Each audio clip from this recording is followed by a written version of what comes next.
permettre de nous rassembler ici. Prends la prééminence de toutes choses. Dans le nom de Jésus-Christ. Amen. Nous allons lire dans Jean 18.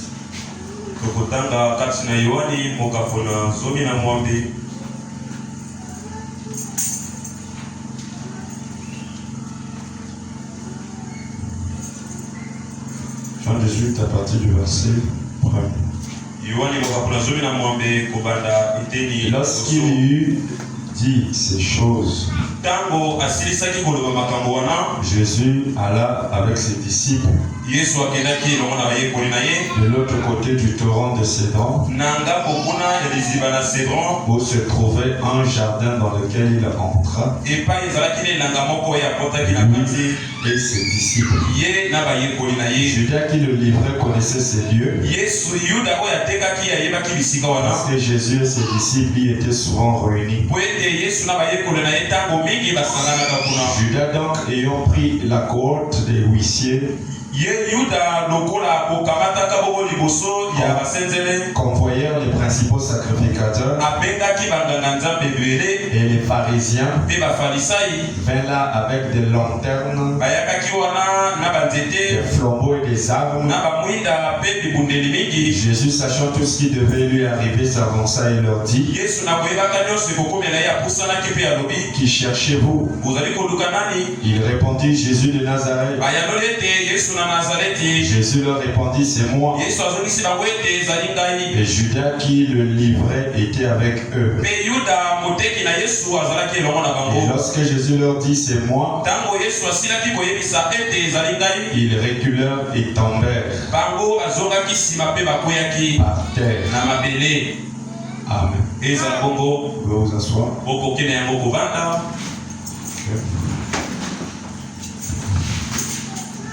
Que Dieu vous bénisse. Nous sommes à la fin de notre thème.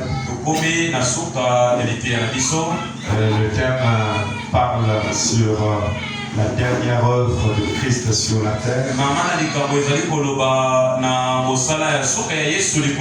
Donc, la dernière chose que Christ a fait sur la terre. On peut encore appeler ça par le dernier miracle accompli juste avant sa crucifixion. Et c'est cette action-là qui met fin au ministère de Jésus-Christ. Dans cette scène de Jean 18, verset 1, caractérise la dernière scène de Jésus sur la terre. Et là-dessus, nous voyons Jésus qui prend ses disciples. Il dit, lorsqu'il lui dit ces choses, Jésus alla avec ses disciples. Il alla avec ses disciples de l'autre côté du Cédron où se trouvait un jardin. Donc Jésus a pris les disciples, connaissant la dernière action qu'il avait à produire. Il a pris ses disciples et il les a emmenés vers un jardin. Et écoutez, la partie là, il dit, Judas qui le livrait connaissait ces lieux, parce que Jésus et ses disciples s'y étaient souvent réunis. Judas donc, ayant pris la cohorte des huissiers, convoyèrent des principaux sacrificateurs, les pharisiens, vinrent avec des lanternes, les lanternes, des flambeaux et des armes. Or, cette scène se passe la journée. Mais nous constatons que ceux qui viennent pour arrêter Jésus, ils viennent avec des lanternes et ils viennent avec des flambeaux. Donc ça veut dire que le lieu où ils étaient, il y avait un peu de ténèbres là. C'est pourquoi la Bible parle du jardin. Ça veut dire que c'était un endroit où il y avait beaucoup des arbres. Et vous le savez que si vous êtes là où il y a beaucoup d'arbres, il fait un peu jour, il fait un peu nuit.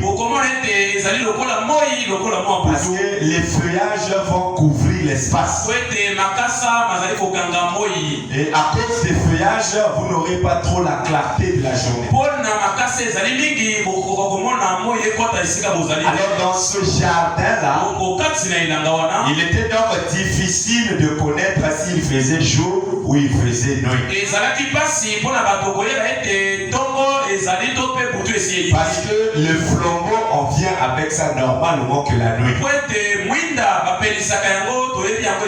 Vous ne pouvez pas allumer une lampe la journée. Parce que la journée, vous bénéficiez de l'éclat du soleil.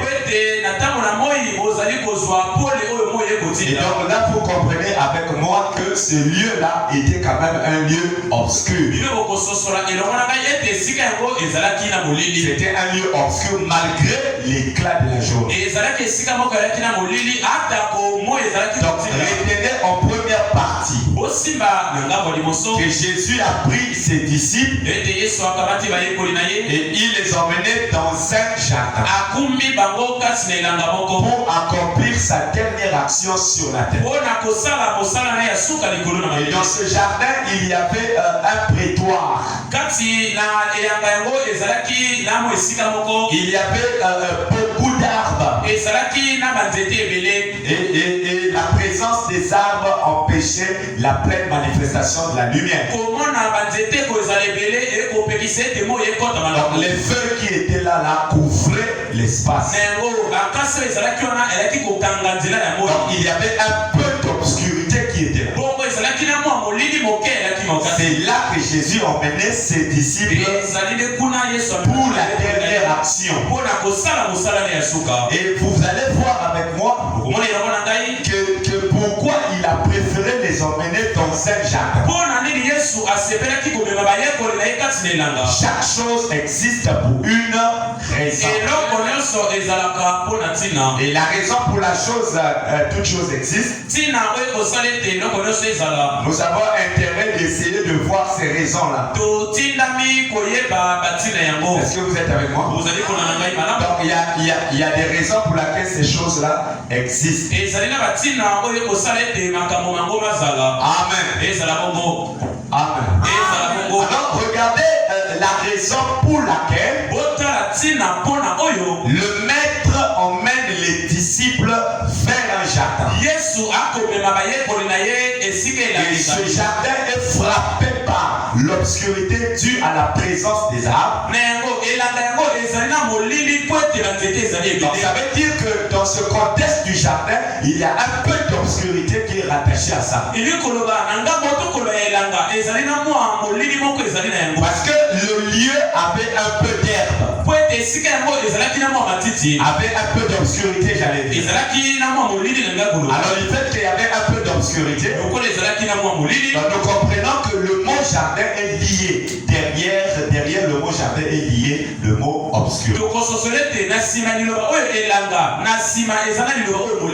pour quelle raison le maître choisit le jardin?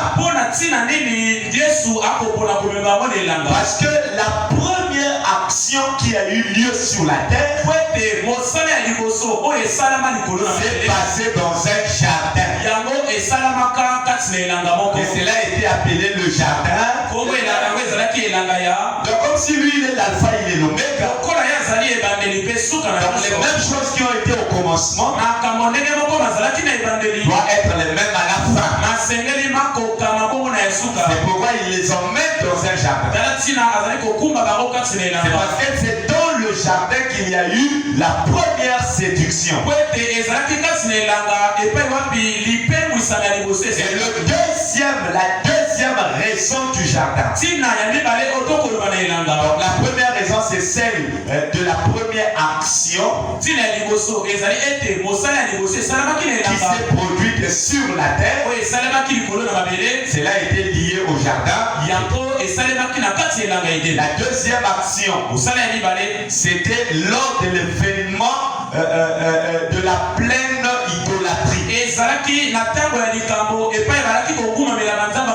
Lorsque l'idolâtrie entrait pleinement en Israël, sous l'emprise d'Akab et de Jézabel. Et vous lirez dans 1 Roi 21, dans 1 Roi 21, le verset 1 à 2. La Bible dit ceci. Est-ce que vous me suivez? La Bible dit: après ces choses, voici ce qui arriva. Naboth de Jezreel avait une fille à Jezreel, à côté du palais d'Akab, roi de Samarie. Et Akab parla ainsi à Naboth: cède-moi ta vie pour que j'en fasse un jardin potageux. Elle est tout près de ma maison. Je te donnerai à la place une fille meilleure. Ou si cela te convient, je te paierai la valeur en argent. Mais Naboth répondit à Akab que l'Éternel me garde de donner d'héritage de mes pères. Que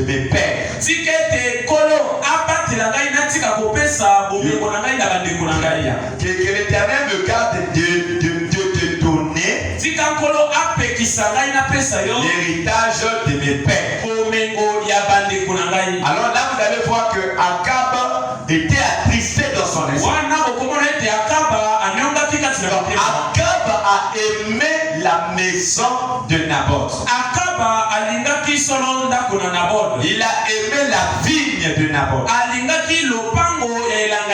Alors quand il aime ça, il va dire à Naboth: cède-moi ça, afin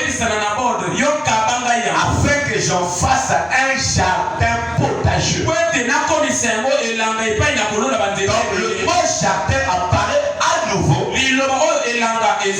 sous l'emprise d'Akab. Amen. Donc la première fois, c'est ce qui s'est passé dans le jardin d'Éden. La deuxième fois, c'est sous l'emprise d'Akab. Lorsque l'idolâtrie est entrée. Et la troisième fois, vous verrez cela avec Lot. Avec Lot à Sodome et Gomorrhe. Voilà les trois raisons. Selon mes petites recherches, pour laquelle vous voyez que le maître a décidé d'emmener ses disciples dans un jardin. La première raison, c'est parce que la première action qui s'est passée sur la terre, cela s'est passé dans un jardin. La deuxième raison, c'est que c'est dans le jardin, dans la vigne de Naboth, que Akab a été séduit. Akab a été séduit de la vigne de Naboth. Et il a voulu prendre cela. Il a voulu alors que que Naboth lui vende cela. Qu'il le lui vende afin qu'il en fasse un jardin potageux. Mais Naboth refusa. Parce que cela était l'héritage venant d'un père. L'héritage venant de quelqu'un. Alors, mes frères, ces choses sont si importantes qu'il est important pour nous de le savoir. Vous allez voir que lorsqu'ils étaient prêts à entrer dans ce jardin, quand Jésus a pris les disciples, et quand ils étaient prêts à entrer, le maître va laisser quelques disciples à l'entrée, et d'autres vont entrer avec lui à l'intérieur. Donc c'est Dieu qui décide qui va rester à l'extérieur et qui rentre avec lui à l'intérieur. Là se passe le choix de Dieu. Aucun homme ne peut imposer à Dieu une volonté. Parce que c'est Dieu qui décide qui va rester là et qui va entrer. Parce que c'est son choix à lui. Et c'est sa manière de faire. Alors essayons de voir le premier point. Qu'est-ce qui s'est passé dans le jardin d'Éden? Dans le jardin d'Éden, il y avait les premières créatures de Dieu, appelées Adam et Ève. Adam était l'homme, Ève était la femme. Et le diable est venu, il est venu séduire la femme. Il est venu pour chercher à faire sortir les enfants de Dieu du programme de Dieu. Et la Bible dit dans 1 Timothée 2 verset 14, et ce n'est pas Adam qui a été séduit, mais c'est la femme qui a été séduite. Et elle a été rendue coupable de transgression. Dieu, quand il a créé ses enfants, Abraham dit il leur a donné la meilleure chose. Il a donné à ses enfants, il leur a fourni ce qu'il y a fait de mieux. Parce qu'il savait qu'il viendra un moment où le diable viendra les attaquer. Dieu savait qu'il y aura une grande guerre qui va se déclencher entre le bien et le mal. Parce qu'il a dit voici je mets devant toi deux arbres, l'arbre de la connaissance du bien et du mal. Et Dieu savait que tôt ou tard il y aura un grand combat. Alors il fallait que Dieu équipe ses enfants. Il fallait que Dieu leur donne une arme fatale. Il fallait que Dieu leur arme afin qu'ils soient capables de vaincre le diable. Et Branham dit ceci. Il dit mais Dieu dès le commencement, il a donné à ses enfants l'arme atomique. Parce qu'il est le Dieu infini. Alors en voyant qu'il y aurait un conflit et qu'il y aurait une bataille, Dieu a équipé ses enfants avec les munitions qu'il fallait. Dieu a équipé ses enfants avec les munitions qu'il fallait, le moyen d'attaque qu'il fallait. Il les a pourvus de tout ce qu'il leur fallait. Il leur a tout donné pour leur permettre de parcourir Et l'éternel jusqu'à l'enlèvement. Qu'est-ce que c'était? L'arme atomique qu'il leur avait donnée afin de lutter contre l'ennemi, afin de se garder loin des attaques et loin des choses. L'arme qui devait les aider à vaincre le diable. Qu'est-ce que c'était? On dit la parole. Amen. C'était la parole. Voilà ce qui fait Satan. La parole, c'est ce qui vaincra. C'est ce qui le vaincra. N'importe où, en tout lieu. Maintenant, pourquoi voulons-nous substituer autre chose? Donc, quand Dieu a laissé ses enfants dans le jardin d'Éden, il les a placés devant deux arbres. L'arbre de la connaissance du bien et du mal. Parce qu'il est question pour nous de savoir pourquoi il les a emmenés vers le jardin. Pourquoi le maître a choisi de mener les disciples vers le jardin? C'est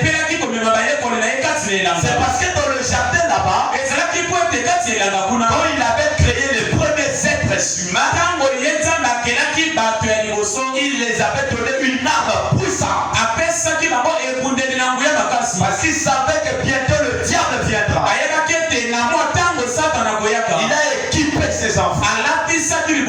Il leur a donné la meilleure chose qui peut leur permettre de vaincre Satan. Il ne leur a pas donné autre chose. Il dit de l'éternel jusqu'à l'enlèvement. Vous aurez besoin de ceci. Quelle est l'arme fatale? C'était pas de parler en langue. C'était pas le temps. Mais c'était la parole. Donc la parole était l'arme de protection que Dieu a donné aux enfants. Alors, le diable, quand il s'est incarné dans le serpent, il savait que ceux-là sont équipés. Je ne peux pas les attaquer eux. Mais qu'est-ce qui fait leur force? Le diable ne s'est pas attaqué à Ève. Mais il s'est attaqué à la parole. Parce que la parole était l'arme de leur protection. Est-ce que je peux entendre un amen? Donc le diable ne viendra pas t'attaquer là où tu es faible. Il cherchera ta force. Délile à sa fête. Que pour rendre Samson faible, il fallait fouiller sa force. C'est la même tactique que le diable a opéré. Et là vous comprenez pourquoi il emmena les disciples vers le jardin. Acclamez d'abord le Seigneur. Alors remarquez frère, le diable n'est pas venu attaquer Ève. Mais il est venu attaquer la parole qui protégeait Ève. Parce qu'il savait que ce qui leur rend la vie éternelle, c'est qui fait que ces êtres-là soient toujours forts. Écoutez, le prophète dit, Satan en Éden, la première fois, quand il a lancé ses attaques, pour attaquer la personne, comme il savait que les enfants de Dieu étaient à l'abri, fortifiés par cette parole, alors Satan a attaqué la parole. Voyez, il n'a pas attaqué l'être. Il a d'abord attaqué la parole. Parce que le diable savait que leur force est cachée dans la parole. S'ils ne tombent pas malades, c'est par la parole. C'est grâce à la parole que ceux-là ne commettent pas d'adultère. Alors le diable décida de s'attaquer à la parole. Et regardez comment il s'attaque. Vous êtes avec moi? Je vais bientôt terminer. Il dit ceci. Le serpent étant le plus rusé de tous les animaux des champs, que l'Éternel Dieu avait fait. Il dit à la femme, Dieu a-t-il réellement dit? Oh, tu dors. Dieu a-t-il réellement dit? Vous ne mangerez pas de tous les arbres du jardin. Qu'est-ce que le diable fait là? Il rappelle à Ève ce que Dieu a dit. Donc il ne s'attaque pas à Ève. Il s'attaque à la...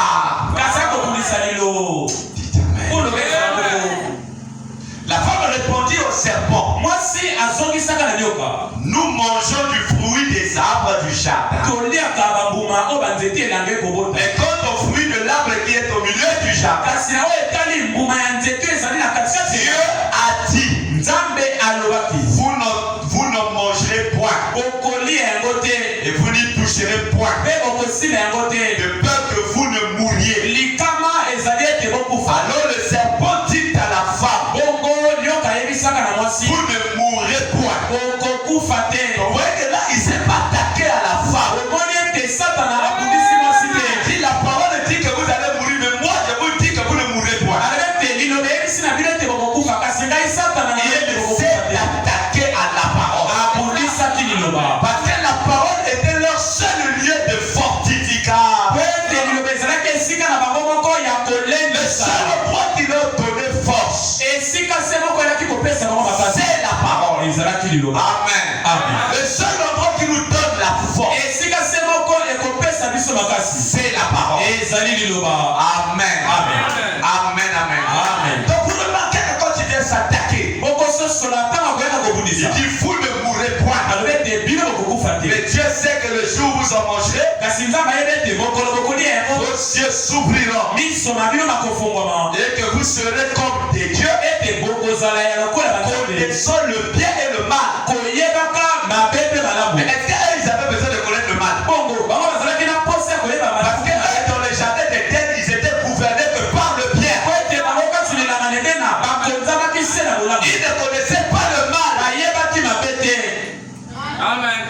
Naboth avait le bien. C'était la maison de son père. Je ne peux pas céder ça. Et la convoitise a emmené Jézabel à tuer Naboth pour prendre son bien. Le mal est derrière. Amen. Je vais terminer par ceci. Vous savez d'abord, pour croire le mensonge du diable, parce que Ève a cru le mensonge du diable. Ève a cru à tout ce que le diable lui avait dit. Et en le faisant, elle a amené la mort. Vous savez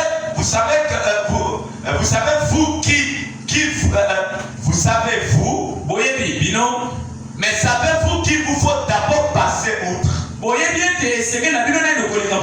croire le mensonge du diable, savez-vous qu'il faut d'abord passer outre et nier la vérité de Dieu avant de pouvoir croire le mensonge du diable? Avez-vous déjà pensé à ça? Il faut d'abord nier la vérité avant de pouvoir croire un mensonge. faut nier la vérité avant de croire un mensonge. Il vous faut nier la vérité avant de croire un mensonge. Il vous faut piétiner la parole avant de pécher. Il vous faut briser le lieu de fortification avant de se donner au péché. En faisant cela, Branham dit, Ève est sortie de derrière. De derrière cela, elle a perdu la bataille. Satan qui était dehors, il tirait sur ses cibles.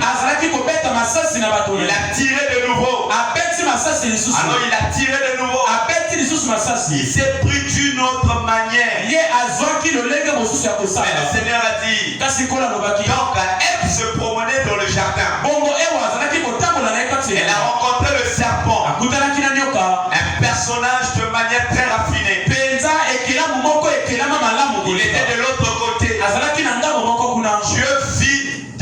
Dieu vit, demeure, agit dans l'humilité. Donc, l'humble petite dame se promenait par là. Et Satan est arrivé. Un personnage astucieux, habile aux manières raffinées, voulait lui vendre son programme.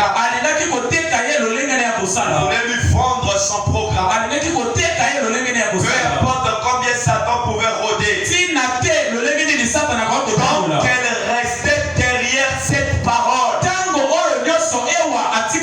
Elle était tranquille.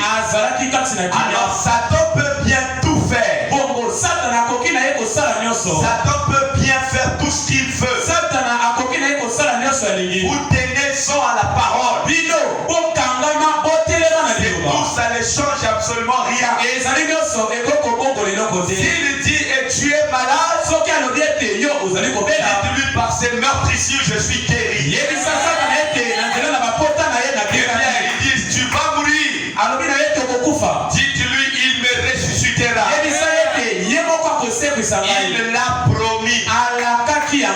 Restez derrière la parole. Alors que Ève se baladait dans le jardin d'Éden, le diable est venu s'attaquer d'abord à la parole. Parce qu'il sait que sans la parole, elle est faible. Elle a emmené Ève à douter de la parole. Et le doute de la parole a emmené la mort. Et la première église est tombée dans le jardin.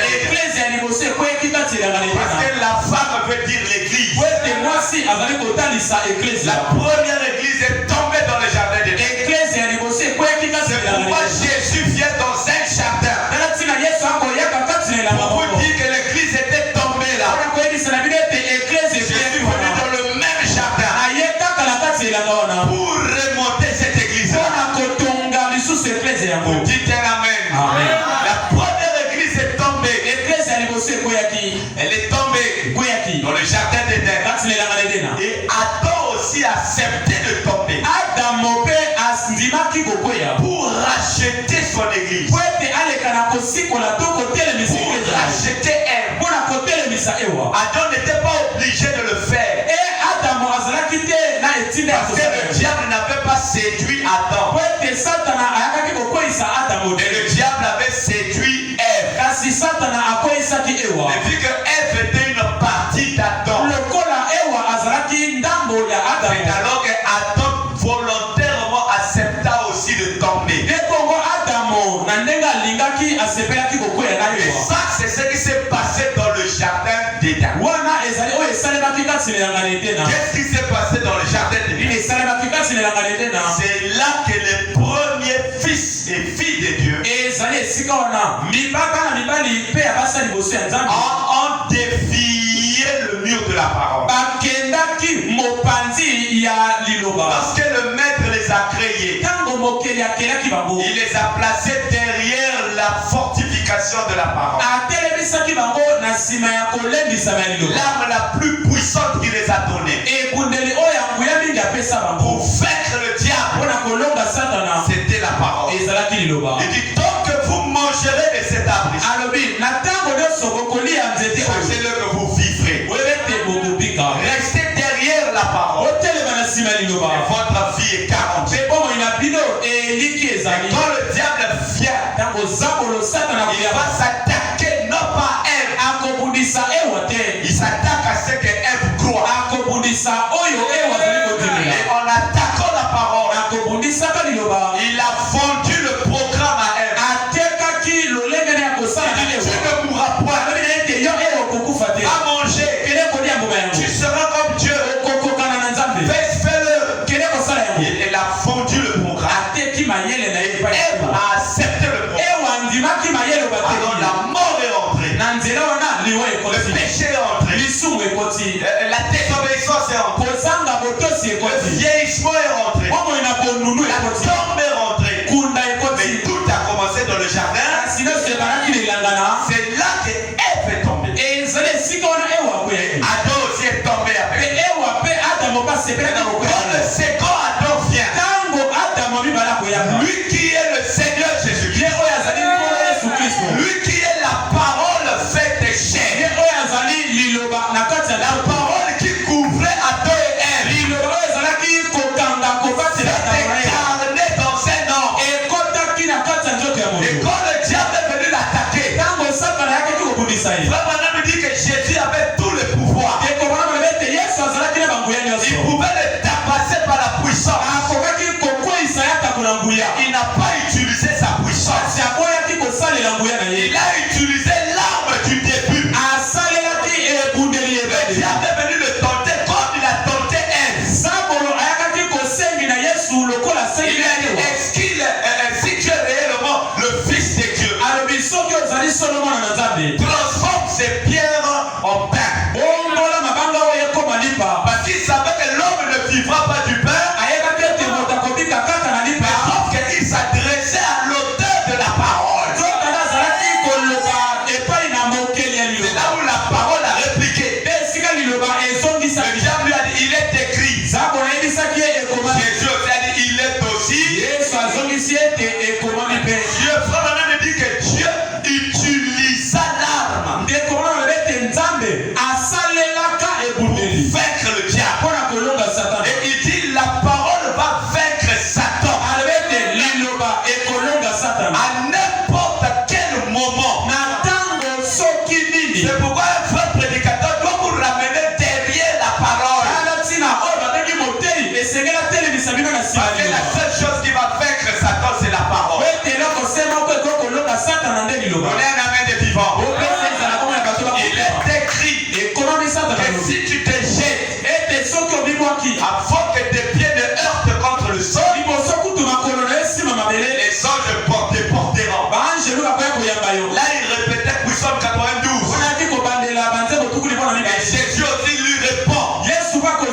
Il est aussi écrit que tu ne tenteras pas l'Éternel ton Dieu. Là, le diable a su que je n'ai pas affaire à Ève, mais j'ai affaire à quelqu'un d'autre. Dites amen. C'est là qu'il se recule. Et il va s'incarner dans Judas afin de bien vérifier si c'est réellement lui ou c'est pas lui. Il n'y a rien qui va vaincre Satan si ce n'est pas la parole. C'est pourquoi notre Dieu, en venant dans ce jardin, il a accepté de tomber sur le bois du calvaire. Il pouvait aussi s'offrir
Il y a eu un bruit de tonnerre.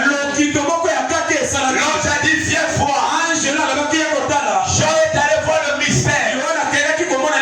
Qui était en symbole? Un cheval blanc. Il avait l'arc. Il avait l'arc. Il n'avait pas de flèche. Il était en blanc. C'est un esprit séducteur. C'est le même esprit qui avait séduit Ève. Il a chevauché le cheval blanc pour vouloir vous séduire. La gloire soit donnée à Dieu. Dieu a dit à Jean, écris ce que tu as vu, mais ce que tu as entendu. Dans les tonnerres, ne l'écris pas. C'est le auteur du livre. Car à la fin du 7e mois, je connaîrai les problèmes. Le mystère de Dieu s'accomplit. Ce que Jean n'a pas dit, c'est ce que Branham m'a dit. C'était un symbole. Mais nous avons la vérité là-dedans. Retenez mes frères. C'est le mystère du jardin. C'est le ministère alpha. C'est là où la première Ève est tombée. Il a emmené son église dans les prétoires du jardin. Là où il fait un peu jour, un peu nuit. Quand il fait un peu jour, il fait un peu nuit. On a du mal à savoir. Est-ce que c'est le jour ou c'est la nuit? Et c'est à ce moment-là, et au temps du soir, ça fera ni jour ni nuit. Et au temps du soir, la lumière apparaîtra. Au temps du soir, après la mort de Jésus, après les âges des ténèbres, la lumière est apparue. Sur la tête, il y a un point. Dire à l'épouse, si la première Ève est tombée, la deuxième Ève est tombée, vous pouvez tomber le pas. La vraie parole de Dieu, que le Seigneur vous bénisse.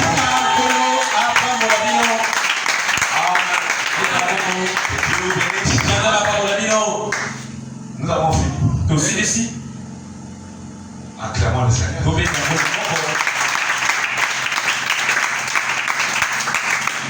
Je vous attends, vous n'êtes pas trop en forme. Nous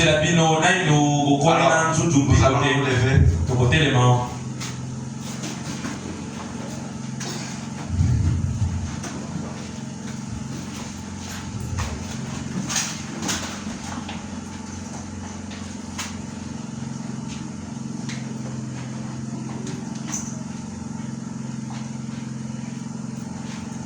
Merci Jésus. Merci Jésus. Merci Jésus. Alléluia. Oh, merci Jésus. Jésus. Merci Jésus. Merci Jésus. Merci Jésus. Alléluia. Merci Jésus. Merci Jésus. Merci Jésus. Merci Jésus. Merci Jésus. Merci Jésus. Oh, alléluia. Alléluia. Jésus.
Dis à Dieu, laisse-moi rester derrière la parole.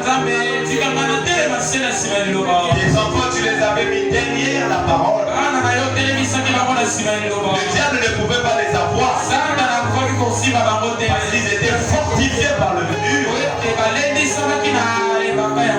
L'homme ne vivra pas du pain seulement. C'est de toute parole qui sort de la bouche de Dieu. Je vais trouver fortification derrière la parole.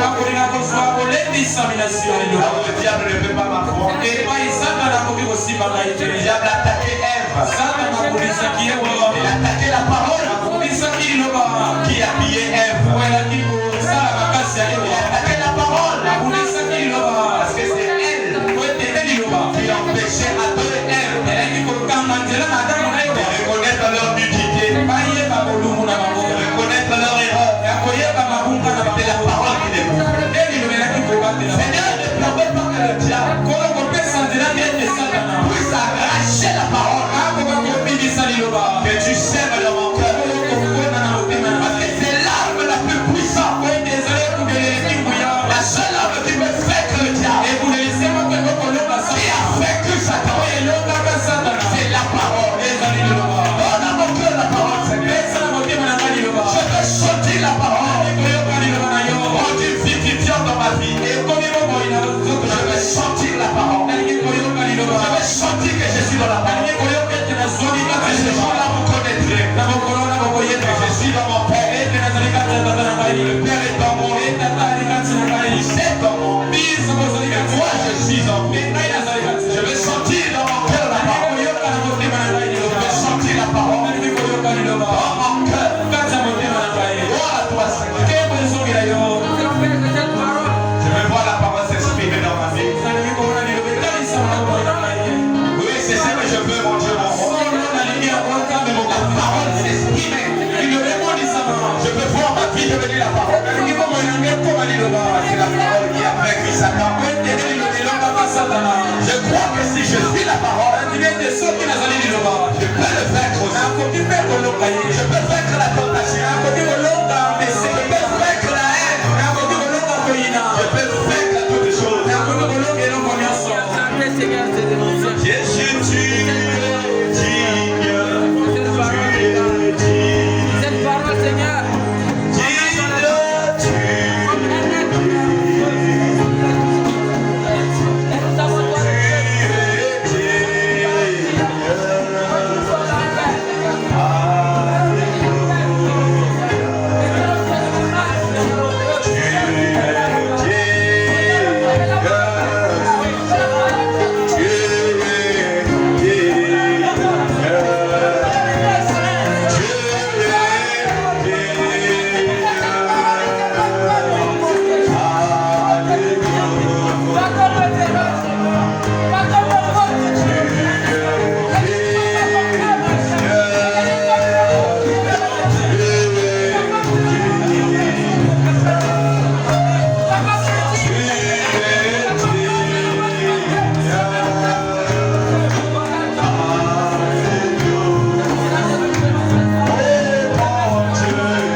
La parole est surnaturelle.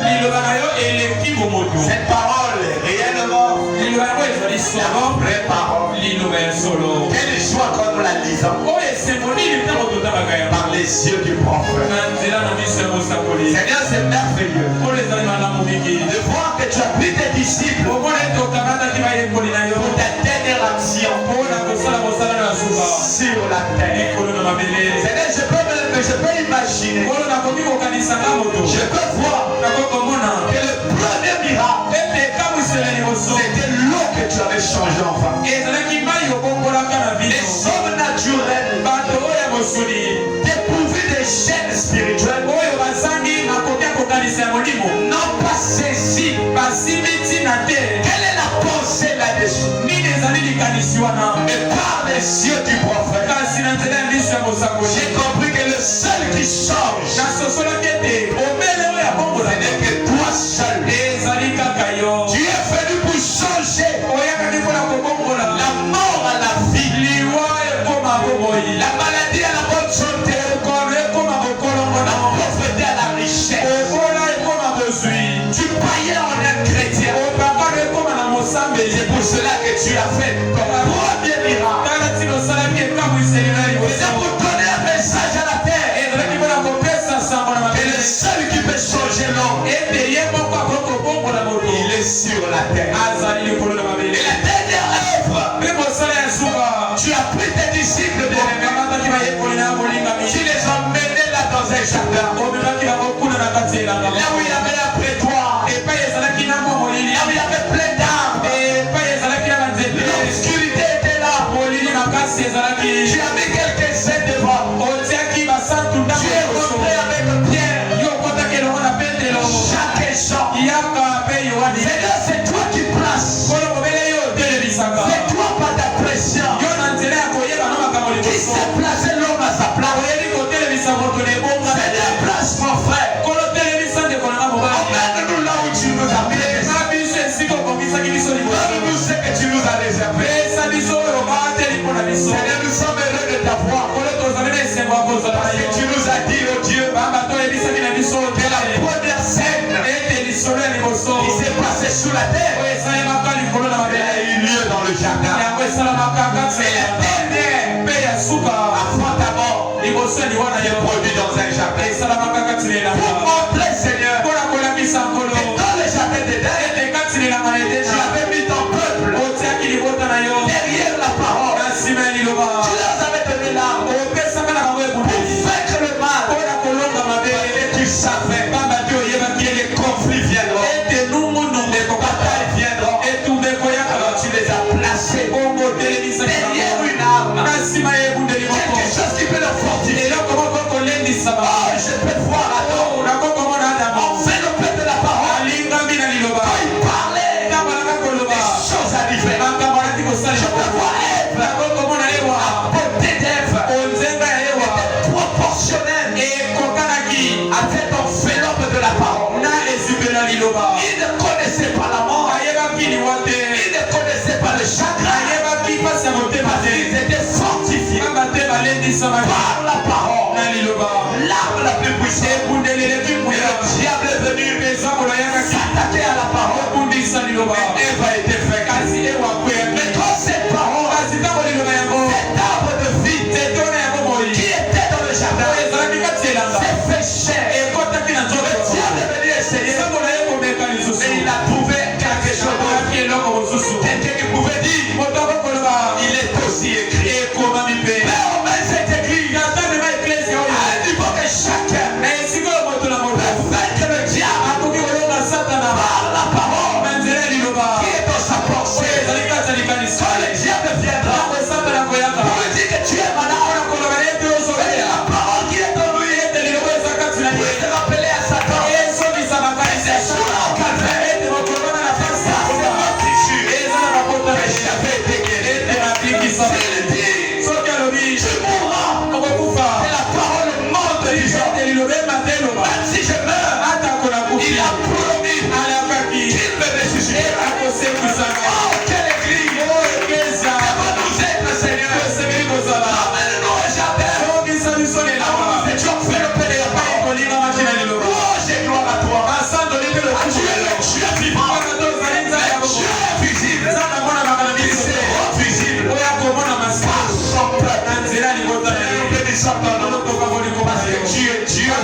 Laisse-moi marcher, Seigneur, par où tu es passé, chemin conduisant vers le ciel, et le partout donnant la joie aux gens abandonnés.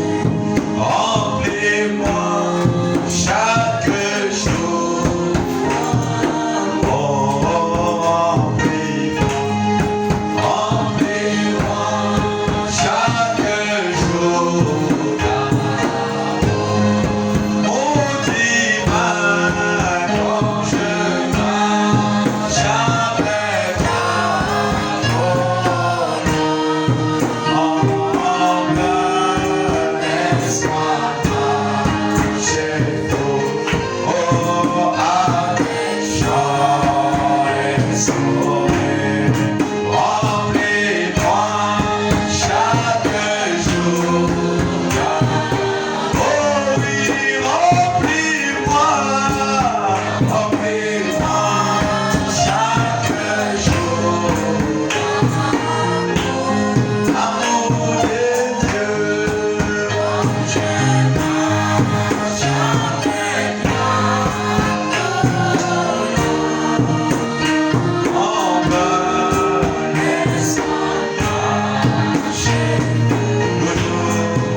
Vendredi aussi, nous finirons à la même heure.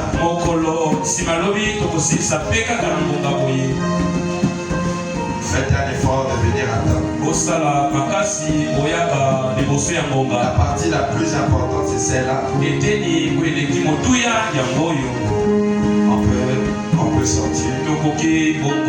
Et nous avons le frère Paul ici. Il va se lever.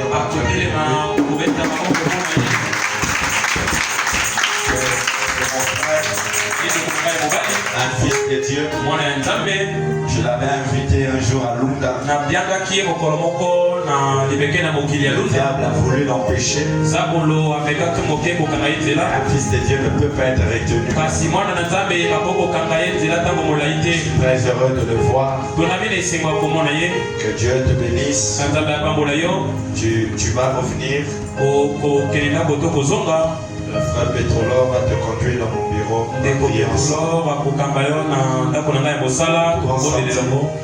Ne crains point, petit troupeau, car votre Père a trouvé bon de vous donner son royaume.